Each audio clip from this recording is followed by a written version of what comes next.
Mi nombre es Marcelo Savignone y a partir de ahora vamos a comenzar un viaje fantástico. Acompáñenme. Les aseguro que juntos descubriremos lugares maravillosos y personajes sorprendentes.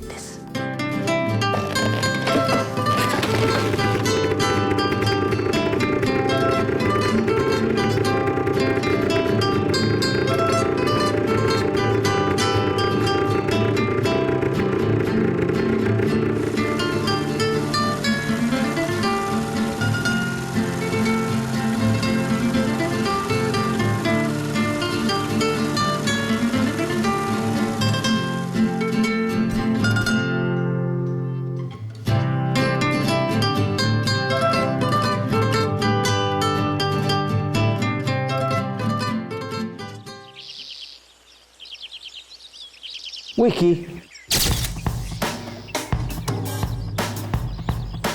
Una foto nos muestra la vida tal cual es. Dentro de la literatura existe un género literario que trata de mostrar la realidad tal como es, o por lo menos acercarse bastante a ella. ¿Y cuál es ese género? Me refiero al realismo. Un género que influenció a las artes, pasó al cine, a la fotografía y a la pintura. ¿Y qué característica tiene ese género literario? ¡Eh! ¡Pará! ¡Pará! ¡Pará! El realismo es una corriente que surge en el siglo XIX. Pretende testimoniar casi a la manera de un documental la sociedad de la época y los ambientes más cercanos al escritor frente a la estética del romanticismo, que se complacía en ambientaciones exóticas y personajes poco corrientes y extravagantes. El realismo busca hacer de la literatura un documento o fuente que pudiera servir de testimonio sobre la sociedad de su época. Describe lo típico y prefiere los personajes cotidianos.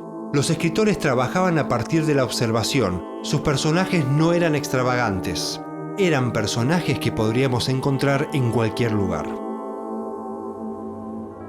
La verdad que me está interesando esto del realismo, pero me gustaría charlar con algún especialista. Debajo de tu foto está la fotografía de Omar Lobos, un especialista en estos temas. Oiga, me gustaría saber un poco sobre el realismo. Sí, cómo no, pero bajá porque vamos a estar más cómodos aquí abajo. Me duele un poco el cuello. Ah, bueno, está bien. Whisky. ¿Qué tal? ¿Cómo le va? Encantado. Disculpe, perdón. Le hago una pregunta. ¿Cuáles son los fundamentos del realismo? Sí, bueno, el realismo es una escuela literaria que surge a comienzos del siglo XIX, básicamente como una reacción a la escuela anterior, que es el romanticismo, que ponía el acento en el mundo subjetivo del creador. Claro. Es un universo más poético, por así decirlo. El realismo como escuela lo que quiere es reflejar la realidad, cada elemento de la realidad objetivamente. El otro aspecto que es muy importante es que los personajes y las situaciones que aparecen en el realismo se convierten en típicas. Muchísimas gracias. Me tengo que ir. Nos van a sacar una foto. Allá. Disculpe, señora. Ay, la espalda. El realismo busca mostrar algo como verdadero, ser fiel a la realidad. Nos hace ver lo que sucede en la vida real. Pero no hay que confundir el término realista con verosímil. Verosímil significa hacer ver creíble un personaje o una situación que no podría existir en la vida real. Whisky. Muchachos, sigan solos. Cuando escuchamos cuentos de hadas, sus personajes pueden ser creíbles dentro de la historia, pero sabemos que en la realidad no existen. El realismo cuenta historias que pueden encontrarse en el mundo en que vivimos. ¿Dónde estoy? Parece otra época. Estás en Londres en el siglo XIX. En esta época las novelas se entregaban por fascículos a través de los periódicos porque era muy caro comprar libros. ¿Y qué escritor podemos encontrar acá? Bueno, un escritor muy leído y esperado era el inglés Charles Dickens. Sus historias están enmarcadas dentro del género realista. Fue uno de los más conocidos de la literatura universal. Mirá, ahí está. ¿Por qué no hablas con él directamente? Bueno, señor Dickens. Señor Charles Dickens, permiso, Mucho gusto. Mucho gusto, joven. Un amigo mío, un conocido, me estuvo hablando de usted, de sus novelas. ¿Nos podría contar sobre su escritura? Pero cómo no. Mire, yo siempre fui un crítico de la pobreza y de las diferencias sociales de mi época, de la sociedad victoriana. Manejé con maestría el género narrativo. Usé el humor y la ironía como herramientas para una aguda crítica social. En mi obra se destacan las descripciones de personas y lugares, tanto reales como imaginarios. La mayoría de mis novelas están relacionadas con el realismo social. Y muchos de mis relatos se relacionan con mi historia personal. Qué bueno. ¿Nos podría contar alguno de esos relatos? ¿Cómo no? Escuche atentamente. Oliverio Twist es el retrato de un joven irrealmente bueno, cuyos valores jamás son quebrantados por los orfanatos o por los brutales delincuentes que lo atrapan y lo obligan a trabajar en una banda de pequeños ladrones. En mis novelas posteriores también hay personajes más idealizados, como Esther Summerson en Casa Desolada y Amy Dorrit en La Pequeña Dorrit. Muchísimas gracias, señor Charles Dickens. Fue un placer. Igualmente. Hasta luego. Adiós. Whisky. ¿Dónde estoy ahora? Estás en Francia. Acá vive un escritor que te va a ayudar a entender un poco más sobre el realismo. ¿Quién es? Se llama Guy de Maupassant y te espera en aquel café. Bueno, voy. ¿Señor Maupassant? Señor. Disculpe, señor Messier. ¿Usted es el escritor Guy de Maupassant? Así es, monsieur. ¿Me podrían sentar con usted a conversar un ratito? Adelante, adelante. Permiso. ¿Nos podría contar un poco sobre usted, sus historias, sus personajes? Fui un escritor francés de fines del siglo XIX. A través de mis relatos mostraba a personajes de mi época. Nombraba lugares que los lectores conocían para darle a las historias más realismo. Las descripciones eran detallistas y mis personajes eran campesinos y pequeños burgueses. Muchas de mis historias narran la vida y las aventuras amorosas de estos personajes. ¿Nos podría contar alguna de esas historias? Claro, escribí una conmovedora historia que se llama El Collar. Se trata de una mujer que cierto día, en una noche embriagada de felicidad, pierde un collar que una amiga le prestó para el evento. A partir de ese momento, su vida queda hipotecada con un único objetivo: poder pagar la pérdida de la joya. Le agradezco muchísimo. Lo dejo desayunando tranquilo. Adiós, monsieur. Adiós, hasta luego. A tout à l'heure, à bientôt. Entonces, ¿cuáles eran las características del realismo? Estas características son la moderación, la síntesis y la objetividad. Los escritores encuadrados en este género rechazaban el sentimentalismo y toda exageración. Claro, ahora entiendo. Entonces los escritores realistas buscaban mostrar al hombre objetivamente, o sea, en la cruda realidad. Así es. Por eso los escritores realistas trataban de reflejar en sus relatos todo lo que veían y escuchaban. Por eso también los personajes transitan en lugares comunes y situaciones cotidianas y se expresan en un habla común y corriente. Whisky. Estamos en España, ¿verdad? Así es. ¿Y qué escritor realista podemos encontrar acá? Camilo José Cela es uno de los principales referentes del realismo español. Mirá, ahí está. Voy. Camilo. Camilo. Camilo. Camilo José Cela. Mucho gusto. Muchas gracias. ¿Nos podría contar un poco sobre usted y su obra? Bueno, nací en Galicia en 1916 y estudié en la Universidad de Madrid. Fui premio Nobel y autor de obras narrativas, poesías, memorias y libros de viajes.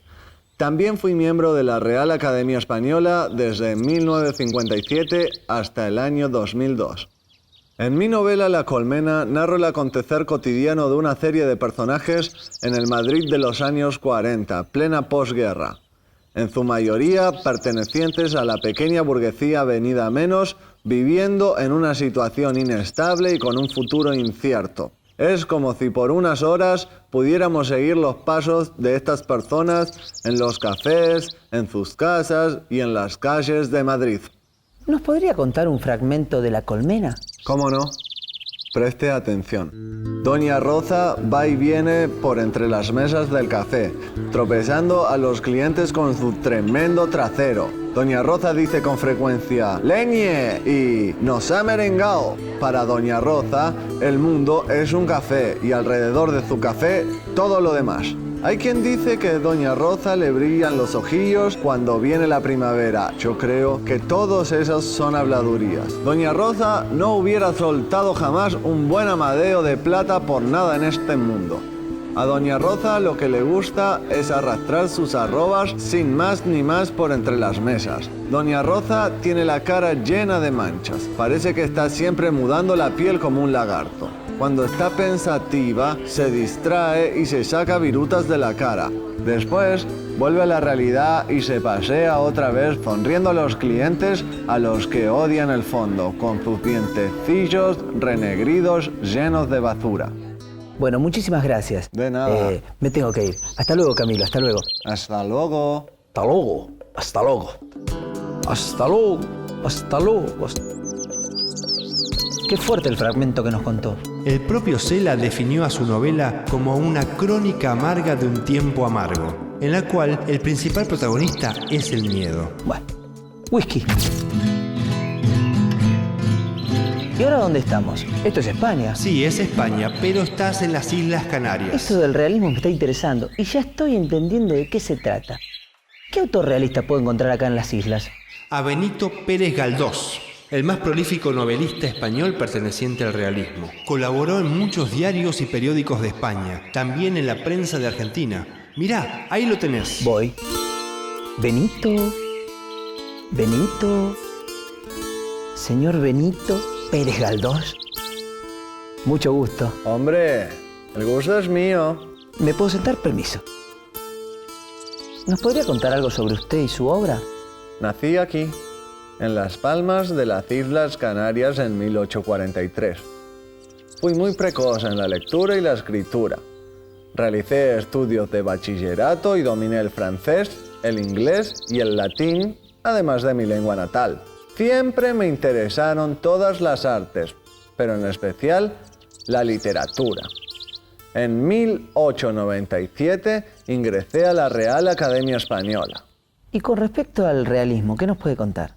Bueno, al igual que el romanticismo, el realismo tuvo dos corrientes. Una conservadora, que alababa a las viejas costumbres populares, y otra progresista, caracterizada por la denuncia social, como debes haber visto ya en algunos autores. Esta segunda corriente progresista aparece en mi obra, en mis personajes del pueblo, a través de los cuales se ven las diferencias sociales y el choque de las clases.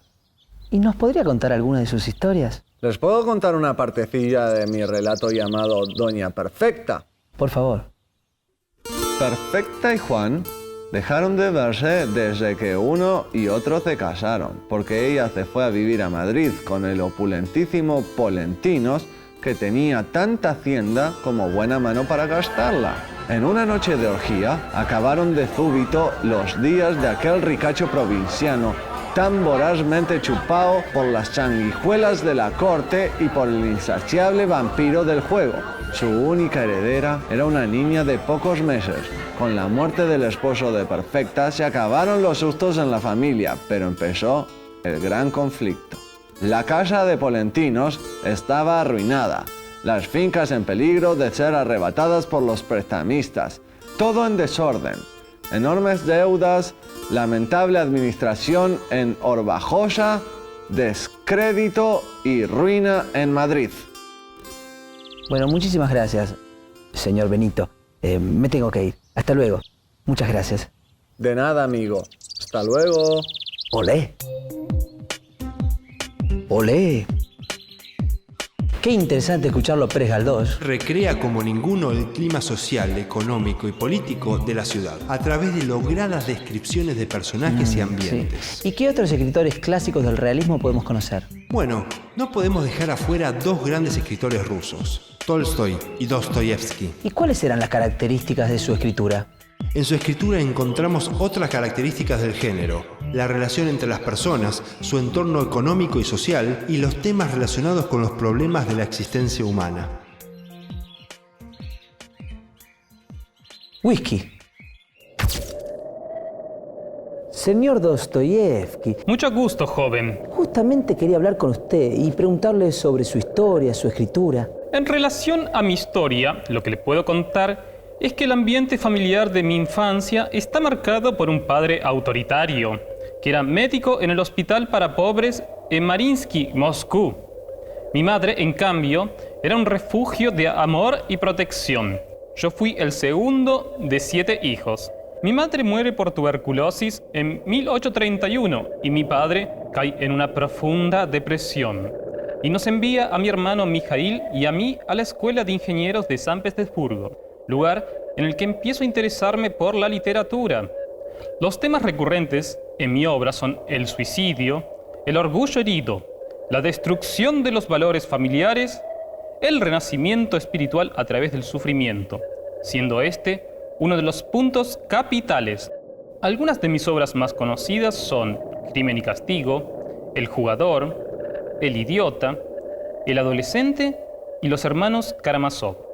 ¿Nos podría contar alguno de sus relatos? Les puedo contar una parte de mi novela titulada El Idiota.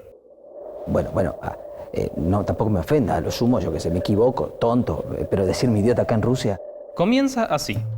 El hombre del que hablo fue conducido un día al cadalso con otros condenados y le leyeron la sentencia que lo condenaba a ser fusilado por crimen político. 20 minutos más tarde, se le notificó el indulto y la conmutación de su pena. Los 3 primeros fueron conducidos y atados a los postes. Sabía de antemano en lo que pensaría. Toda su ansia era imaginarse con la mayor rapidez y claridad posible lo que sería aquello. En aquel instante vivía y existía.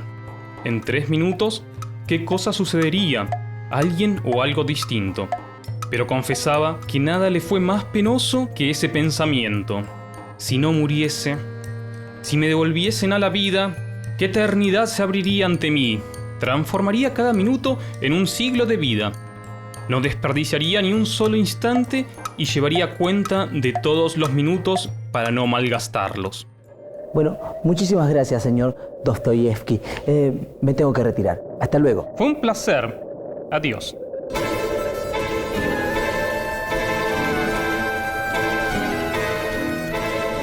Qué interesante lo que dijo Dostoyevsky. Creó una obra de una gran vitalidad, caracterizada por escenas dramáticas donde los personajes se mueven en atmósferas escandalosas y explosivas, con apasionados diálogos sobre la búsqueda de Dios, el mal y el sufrimiento de los inocentes. Entonces podemos decir que otra característica del realismo es que el autor denuncia y reproduce los males que aquejan a la sociedad. Como también lo hace Tolstoy.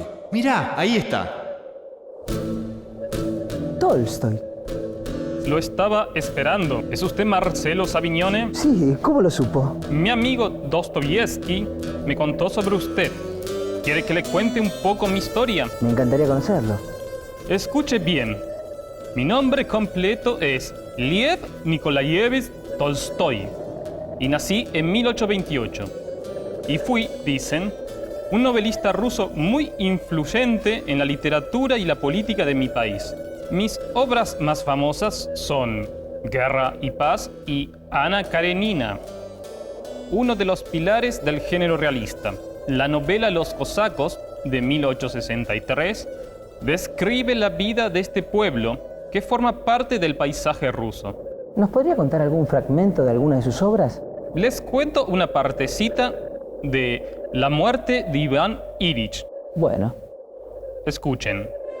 Iván Ilich veía que se estaba muriendo y se hallaba en un continuo estado de desesperación. En el fondo de su alma sabía que se estaba muriendo, pero no solo no se acostumbraba a ello, simplemente no podía entenderlo. No puede ser que la vida sea tan sin sentido, tan asquerosa. Si es cierto que la vida es tan asquerosa y tan sin sentido, entonces, ¿para qué morir y morir sufriendo? No, aquí falta algo. A lo mejor no he vivido como debía, se decía. E inmediatamente apartaba de sí esa única solución del misterio de la vida y de la muerte como algo absolutamente imposible. Buscó en su interior el acostumbrado miedo a la muerte y no lo encontró. ¿Dónde está ella? ¿Qué muerte? No había miedo porque tampoco había muerte. En lugar de la muerte, había luz. Así que es eso, dijo de repente en voz alta. ¡Qué alegría! ¡Se terminó!, dijo alguien encima de él. Iván Ilich oyó esas palabras y las repitió en el fondo de su alma. La muerte ha terminado, se dijo. No existe más. Aspiró el aire, se detuvo en medio del suspiro, se desperezó y murió. Bueno, muchísimas gracias, señor Tolstoy. Vuelva otro día con más tiempo para poder seguir charlando. Bueno, le agradezco la invitación. Hasta luego. Adiós. Interesante esto de Tolstoy, Dostoyevsky, pero me gustaría saber un poco cómo influenciaron el género realista. A ver, decí whisky que te llevo. Bueno, whisky. Omar, ¿cuáles fueron los aportes de Tolstoy y Dostoyevsky al género realista? En la mayoría de las obras de Tolstoy y Dostoyevsky se refleja o aparece representado todo el espectro social, las distintas clases sociales, el clero, las clases más desposeídas, las clases de la nobleza. Pensemos que escriben en un momento en que Rusia era, en el imperio de los zares, era una sociedad con muchos estratos sociales. Muestran, toda la realidad de su época. Y otro aporte que a través de ellos hace el gran realismo ruso y que no sucede, por ejemplo, en el realismo francés, es que lo que pasa por el alma de las personas también tiene valor de realidad, de cosa real, ¿cierto? Mira, qué bien, me parece que viene otra foto. ¿Otra foto? Sí, por ahí. A lo largo del programa vimos diferentes autores que transitaron el género realista.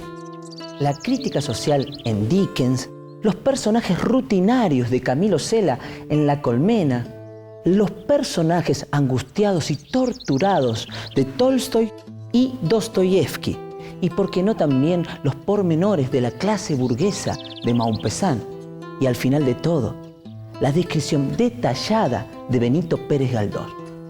Pero, ¿y el realismo en el cine? Mirá arriba. Está Paula Félix Didier, que es una historiadora. ¿Por qué no hablas con ella? Está bien. Paula, quería preguntarte acerca del realismo en el cine. Hola, ¿qué haces? Sí, claro, pero ¿por qué no subís? Está bien, está bien. Whisky. Gracias.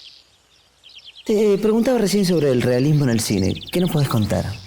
Bueno, mira, el realismo y el cine se encontraron desde el principio, porque ya cuando las primeras películas fueron películas que podríamos considerar realistas, porque ponían la cámara en la calle y filmaban lo que sucedía alrededor.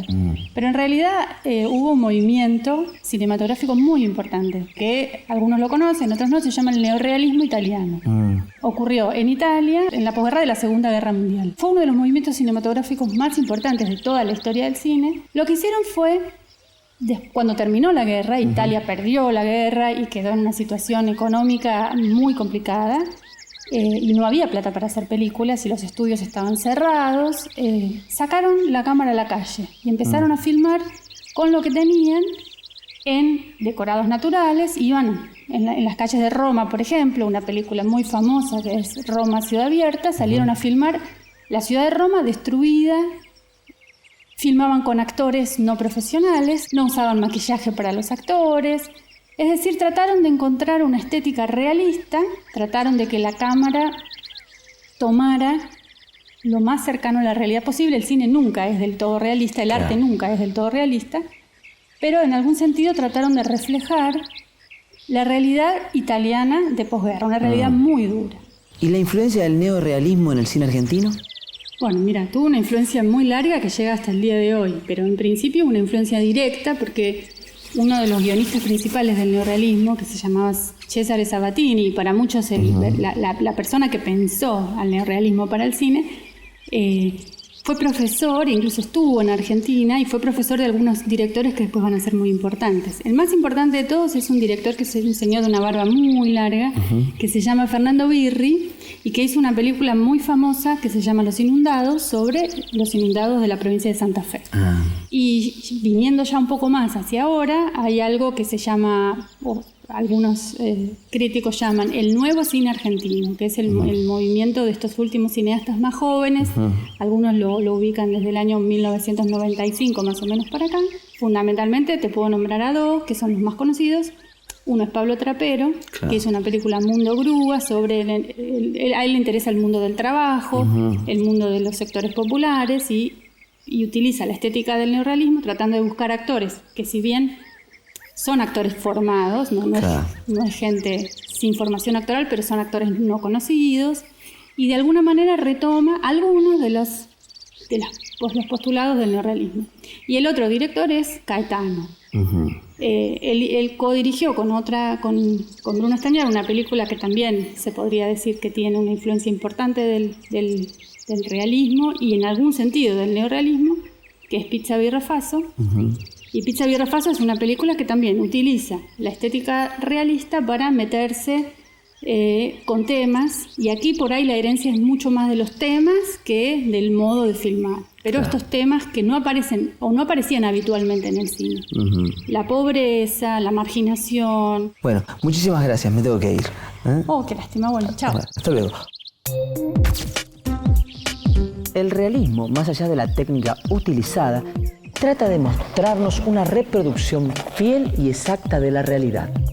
Utiliza la descripción para mostrarnos la realidad tal cual es, mostrando personajes, situaciones y lugares cotidianos. En las obras realistas no aparecen temas exóticos, ni tampoco hadas, ni monstruos, ni aventuras de piratas, ni poderes sobrenaturales. Lo que sí expone son problemas políticos, sociales, humanos, y muchos de estos basados en hechos reales. Pero lo que no tenemos que olvidar es que siempre es ficción. Hasta la próxima.